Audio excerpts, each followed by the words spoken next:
এমনকি প্রতিটি সেক্টরে সেক্টরে তার লোক বসিয়ে জনসাধারণের উপর জুলুম অত্যাচার চালিয়েছে। এলাকার চৌকিদার থেকে নিয়ে ডিসি পর্যন্ত, মেম্বার থেকে নিয়ে মন্ত্রী পর্যন্ত প্রতিটি সেক্টরে মানুষ, জনগণ তাদের কাছে জুলুমের শিকার হয়েছে, ঠিক কিনা?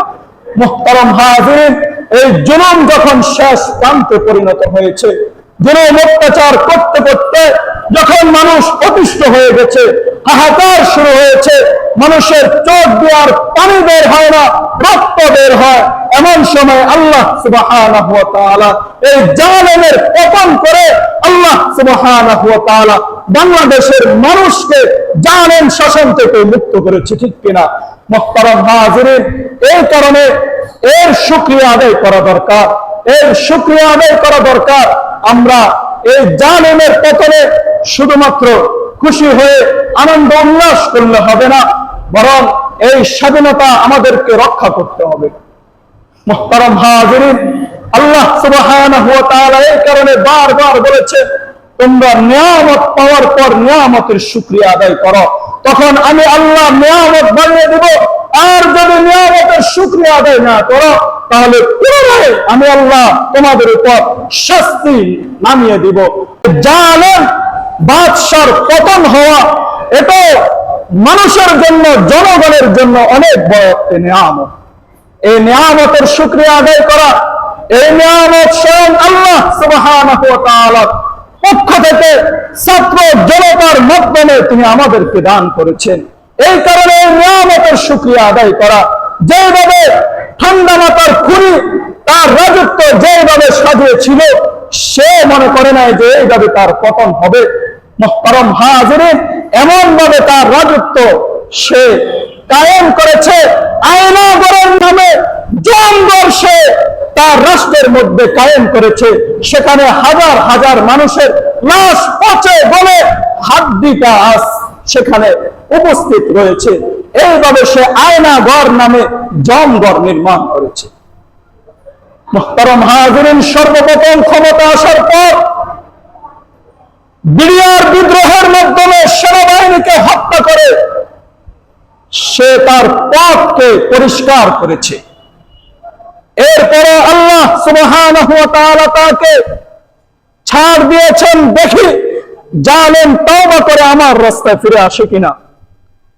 আল্লাহ সুবহানাহু ওয়া তাআলা তাকে ছাড় দেওয়ার পরে যখন সে আল্লাহর রাস্তায় ফিরে আসলো না, তখন সে আবার যখন হত্যাকাণ্ড চালিয়েছে, হেফাজতে ইসলাম নামের এই সংগঠনকে যখন রাতের অন্ধকারে গুলি বর্ষণ করে অকাতরে সে শহীদ করেছে, এরপরও সে শহীদ করেও ক্ষান্ত হয় নাই। আলেম ওলামা জনসাধারণের উপর সে জুলুম নির্যাতন করেছে, মামলা হামলা দিয়ে দমিয়ে রাখার চেষ্টা করেছে।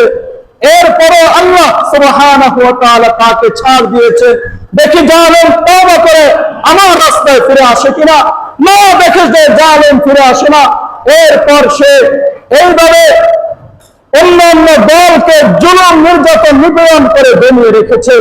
সর্বশেষ যখন মোদী বিরোধী আন্দোলন হয়েছে, সেই আন্দোলনও সে বাইতুল মুকাররমে ছাত্র জনতার উপর গুলি করে ছাত্রদেরকে হত্যা করেছে। ব্রাহ্মণবাড়িয়া 15 জন ছাত্রদেরকে শহীদ করেছে, চট্টগ্রামে শহীদ করেছে। এইভাবে যখন সে হত্যার শেষ প্রান্তে চলে এসেছে, এমনকি প্রতিটি সেক্টরে সেক্টরে তার লোক বসিয়ে জনসাধারণের উপর জুলুম অত্যাচার চালিয়েছে। এলাকার চৌকিদার থেকে নিয়ে ডিসি পর্যন্ত, মেম্বার থেকে নিয়ে মন্ত্রী পর্যন্ত প্রতিটি সেক্টরে মানুষ, জনগণ তাদের কাছে জুলুমের শিকার হয়েছে, ঠিক কিনা? মুহতারাম হাজিরিন, এই জুলুম যখন শেষ প্রান্তে পরিণত হয়েছে, জুলুম অত্যাচার করতে করতে যখন মানুষ অতিষ্ঠ হয়ে গেছে, হাহাকার শুরু হয়েছে, মানুষের চোখ দিয়ে আর পানি বের হয় না, রক্ত বের হয়, এমন সময় আল্লাহ সুবহানাহু ওয়া তাআলা এই জালেমের পতন করে আল্লাহ সুবহানাহু ওয়া তাআলা বাংলাদেশের মানুষকে জালেম শাসন থেকে মুক্ত করেছে, ঠিক কিনা?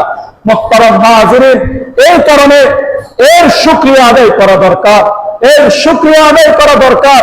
আমরা এই জালেমের পতনে শুধুমাত্র খুশি হয়ে আনন্দ উল্লাস করলে হবে না, বরং এই স্বাধীনতা আমাদেরকে রক্ষা করতে হবে।